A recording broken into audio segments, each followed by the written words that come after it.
Kami sedikit mereview. Jadi kalau dalam data Prodeskel itu dilakukan dengan 5 tahap. Jadi cara ideal mungkin Bapak Ibu sudah mengalami semua, sudah melakukan.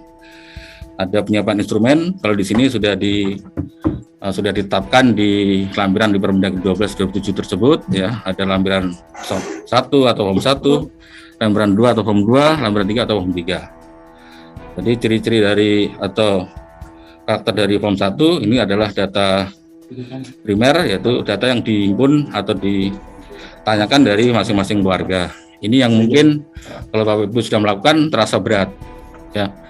Bagaimana data-data sebanyak itu, kalau kita sudah mengetahui data form 1 harus diisi dengan sumber narasumber dari masing-masing keluarga.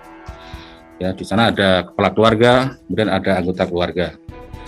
Jadi maksudnya dari DDK ini bagaimana mengungkap data-data terkait dengan keluarga tersebut, yang kalau diakumulasi atau agregat tentunya menjadi satu data satu desa. Ini sebenarnya harapan dari DDK dengan mendata masing-masing keluarga sudah bisa menyampaikan gambaran sebenarnya desa tersebut dari berbagai aspek. Yang ini mungkin menjadi kritik bersama bagaimana dengan instrumen yang ada saat ini, apakah masih relevan atau mungkin ada penambahan, pengurangan, karena regulasinya juga sudah banyak berubah. Jadi hal tersebut di kami juga dalam proses revisi tersebut Permendagri 12 dan tidak meniadakan dari hal yang sudah ada. Kemudian yang terpenting lagi dalam pendataan data Prodeskel ini adalah penyiapan Pokja Prodeskel. Ini mungkin teman-teman di desa kelurahan belum semua melakukan. Jadi kalau dalam prakteknya banyak sekali teman-teman kalau melakukan pendataan pengisian ini langsung mengisi ya di aplikasi. Ya, memang bisa dilakukan Bapak Ibu sekalian, tapi pastinya banyak data-data yang tidak akan terisi ya, banyak data yang bolong. Nah, makanya secara ideal kami mengharap proses ini tetap dilakukan. Jadi mulai pendataan dulu di masing-masing keluarga untuk form 1, kemudian form 2-nya itu data dari desa 1 tahun, jadi berupa akumulasi agregat data desa 1 tahun. Yang tentunya kalau kita pelan-pelan kita kerjakan tentunya bisa terwujud dalam 1 tahun. Kemudian data form 3 atau lampiran 3 data tingkat perkembangan juga sama, data desa dalam 1 tahun, kemudian agregat dari 1 desa. Jadi kalau di tahun pertama kita sudah mungkin terisi mungkin 80% dari data tersebut, tentunya di tahun kedua akan lebih mudah. Atau mungkin di tahun pertama bisa semuanya terisi sesuai dengan kondisi real di desa. Tentunya akan bermudah untuk tahun-tahun berikutnya. Kita tidak lagi berat dalam pendataan ini. Kemudian faktor yang kedua yang penting adalah Pokja itu sendiri.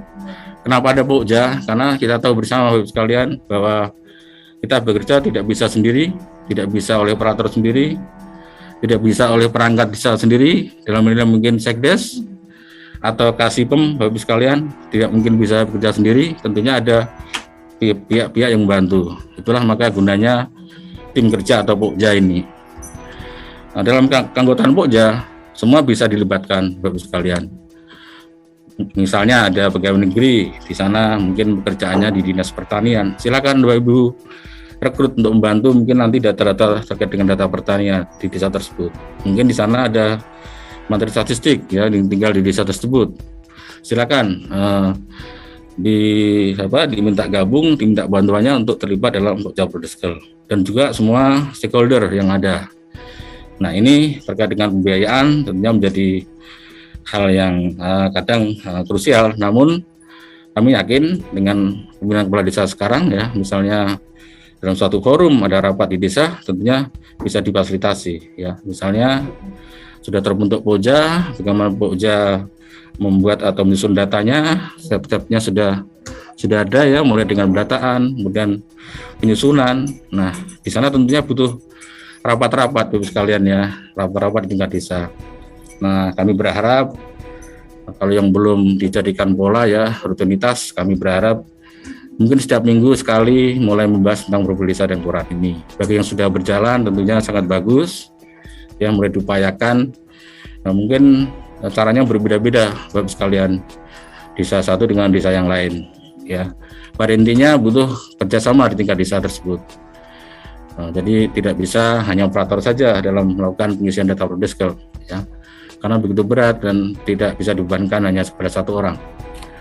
Kemudian peran Pak Kepala Desa tentunya sebagai penanggung jawab harus bisa memberikan fasilitasi terhadap hal tersebut.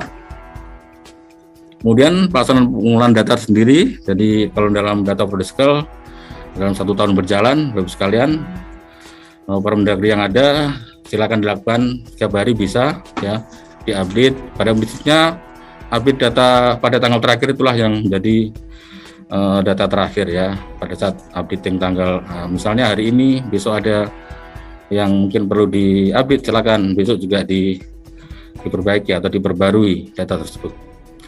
Kemudian pengolahan data juga ini sementara dari ini sudah berjalan dengan sistem, walaupun taktui masih banyak yang harus disempurnakan. Ya, tadi sudah disampaikan oleh Pak Direktur, kita sudah dalam pengembangan supaya lebih baik lagi dengan tujuan apa yang kita harapkan bersama. Kemudian publikasi ini juga di kami juga dikembangkan untuk lebih memudahkan penggunaan data ini, berbagai data ya, dengan nanti e-Prodeskal yang pada hari Kamis yang lalu telah di-launching dalam acara rapat koordinasi penguatan pembagaan desa dan kelurahan yang dulu namanya Temu Karya Nasional sekalian. Kemarin sudah di-launching.